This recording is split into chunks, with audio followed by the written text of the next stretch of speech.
కథామృత లహరికి సుస్వాగతం. ఈరోజు నేను వరం కలవరం అనే ఓ బుజ్జి కుందేలు కథ చెప్పబోతున్నాను. మీకులాగే దానికి కూడా వాళ్ళ అమ్మంటే చాలా చాలా ఇష్టం. తల్లిని సంతోషపెట్టేందుకు అదేం చేసిందో ఈ కథ వింటే మీకే తెలుస్తుంది. ఇక కథలోకి వచ్చేద్దాం. శ్రీశైలం అడవుల్లోని ఒక పొదలో పాలబిగడ లాంటి ఒళ్ళు, పగడాల లాంటి కళ్ళతో ఓ అందమైన బుజ్జి కుందేలు వయసు మళ్ళిన తల్లితో కలిసి నివసిస్తూ ఉండేది. అది ప్రతిరోజు అడవంతా గాలించి తల్లికి ఇష్టమైన పళ్ళు, దుంపలు కష్టపడి సేకరించి తెచ్చి పక్కనే కూర్చుని ఎంతో ఆప్యాయంగా తినిపిస్తూ ఉండేది. ఒకరోజు ఆహారం కోసం బయటికి వెళ్ళి ఆలస్యంగా తిరిగి వచ్చిన బిడ్డను చూసి తల్లి కుందేలు, నాయనా, ముక్కుపచ్చలారని పసిబిడ్డవి, ఈ ముసలి అమ్మ కోసం ఎంతగానో కష్టపడుతున్నావు.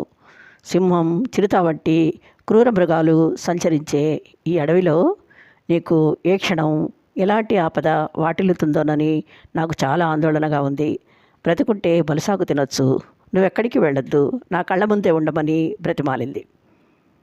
తల్లి భయం చూసి పిల్ల కుందేలు ఏదో ఒకటి చేసి తల్లి భయం పోగొట్టి సంతోషపెట్టాలన్న కోరికతో శివరాత్రి పండుగ రోజు పగలంతా ఎంతో నియమనిష్టలతో ఉపవాసం ఉండి రాత్రివేళ తల్లి నిద్రిస్తున్న సమయంలో మెల్లగా అడవిలోకి జారుకుని ఒక మారుమూల ప్రదేశానికి చేరి తెల్లవారే వరకు ఏకాగ్రతతో శివుడి గురించి తపస్సు చేసింది. శివయ్య దాని భక్తికి మెచ్చుకొని ప్రత్యక్షమై ఏ వరం కావాలో కోరుకోమన్నాడు. వెంటనే పిల్ల కుందేలు నా తల్లి సంతోషపడేలా నన్ను అడవికి రాజును చేయమని కోరింది. శివుడు నవ్వుతూ తథాస్తు అనేసి అంతర్ధానమయ్యాడు. మరుక్షణమే చిన్నగా ఉండే తన రూపం అంత పెద్ద సింహంలా మారిపోవడం గమనించి అది పట్టలేని ఆశ్చర్యంతో పక్కనే ఉన్న చెరువులోకి తొంగి చూసింది. నీటిలో గంభీరంగా కనిపిస్తున్న ప్రతిబింబాన్ని చూసి మొదట కంగారు పడ్డా, తర్వాత అడవికి రాజునైనా నన్ను చూసి అమ్మ ఎంతో సంతోషిస్తుందని సంబరపడిపోతూ ఆ విషయం తల్లికి చెప్పాలని ఆతృతగా బయలుదేరింది. దారిలో పచ్చిక బయళ్ళ మీద చిందులేస్తూ ఆడుకుంటున్న కుందేలు పిల్లలు తను చూడగానే పారిపోయేసరికి ఎప్పుడు తనతో ఎంతో స్నేహంగా ఉండే అవి ఈరోజు తను చూసి ఎందుకు భయపడుతున్నాయో అర్థం కాక తెల్లబోతూ ముందుకు నడిచింది. కొంత దూరం వెళ్ళేసరికి కడుపులో ఆకలి కరగరమంటంతో మైదానంలో గంపెడు గడ్డి పరకలు కోసుకుని ఆవురావురంటూ నమిలేసింది.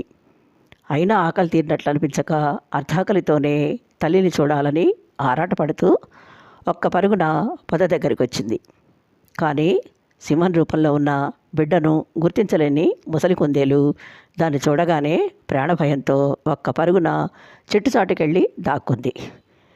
తల్లి కూడా తన్ను పరాయిదానిలా భావించి భయపడటం గమనించిన పిల్ల కుందేలు తల్లడిల్లిపోతూ, అయ్యో దేవుడా, ఇప్పుడేం చేయాలి, నా తల్లే నన్ను దగ్గరకు రానివ్వడం లేదు, ఇంకా దిక్కెవరంటూ బోరున విలపించసాగింది. దాని దుఃఖం చూసి శివుడు జాలి తలిచి మళ్ళీ ప్రత్యక్షమై, తల్లి పట్ల నీకున్న ప్రేమ, గౌరవం చూస్తుంటే నాకెంతో ఆనందంగా ఉంది. అందుకే నీకు మరో వరం ప్రసాదిస్తాను. ఈసారి నీకేం కావాలో జాగ్రత్తగా ఆలోచించి అడగమని సలహా ఇచ్చాడు. తక్షణమే కుందేలు, స్వామి, ఈ మాయదారి మృగరాజు రూపంలో నా తల్లికి తోటి నేస్తాలకు దూరమై ఏకాకిలా బతకడం నా వల్ల కాదు. నన్ను కరుణించి యథారూపం ప్రసాదించి అమ్మఒడికి చేర్చమని దీనంగా వేడుకుంది. దాని అమాయకత్వానికి శివుడు నవ్వుకుంటూ పిల్ల కుందేలుకు పూర్వరూపాన్ని ప్రసాదించి, శశాంకమా, ఇకనైనా అల్పప్రాణిని అన్న ఆత్మన్యూనతను విడిచిపెట్టి నీ అందమైన రూపాన్ని దేవుడిచ్చిన వరంగా భావించి ఆత్మవిశ్వాసంతో జీవించు. శత్రువుల బారి నుంచి తెలివిగా నిన్ను నువ్వు రక్షించుకుంటూ అమ్మను కంటికి రెప్పలా చూసుకో. నీ మాతృభక్తే నీకు ఎలాంటి ఆపద కలగనివ్వకుండా కాపాడగలదని ఆశీర్వదించి అదృశ్యమయ్యాడు. ఆ రోజు నుంచి శివయ్య దీవెన తమకు అండగా ఉంటుందన్న ధైర్యంతో ఆ తల్లి బిడ్డలు చిరకాలం నిర్భయంగా ఆనందంగానూ జీవించాయి. కథ విన్నారు కదా పిల్లలు.